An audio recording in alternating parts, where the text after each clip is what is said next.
بسم اللہ الرحمن الرحیم۔ میرے محترم سامعین، آج میں آپ کی توجہ ایک انتہائی اہم مسئلے کی طرف مبذول کروانا چاہتا ہوں، جو ملکی سطح پر جانوروں میں وبا پھیلی ہوئی ہے۔ اس سے کتنا غریب کسانوں کا نقصان ہو رہا ہے۔ میرے محترم سامعین، ایک رپورٹ کے مطابق جانوروں میں لمپی اسکن بیماری کی وجہ سے 80% کسانوں کی کمر ٹوٹ چکی ہے۔ میڈیا کو اگر سیاست سے فرصت ملے تو اس قومی نقصان پر بھی رپورٹنگ کر لے۔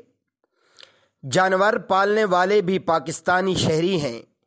لمپی اسکن سے غریب کسانوں کا لاکھوں کروڑوں کا نقصان ہو رہا ہے، مگر کسی بھی تحقیقاتی ادارے نے یہ جاننے کی کوشش کی ہے کہ یہ اتنی بڑی بیماری آئی کہاں سے، اس کا کوئی تریاق، کوئی علاج اور کوئی دوائی ہو سکتی ہے؟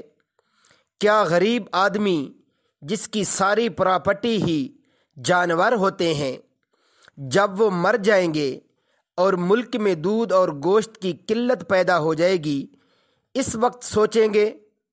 من حیث القوم ہم نے اس کا درد محسوس نہیں کرنا تو کس نے کرنا ہے؟ پوری قوم یہ فتویٰ تو بڑی جلدی دے دیتی ہے کہ گائے کا دودھ اور گوشت استعمال مت کرو، مگر ان کسانوں کے نقصان کے بارے میں کوئی بھی شخص آواز بلند کرنے سے گریزا ہے۔ کوئی سرکاری محکمہ اس بارے بتانا پسند کرے گا؟ نہیں، کیونکہ میرے محترم سامعین، ہم ایک قوم نہیں بلکہ ہجوم ہیں۔ ہمارے لیے یہ لمحہ فکریہ ہے۔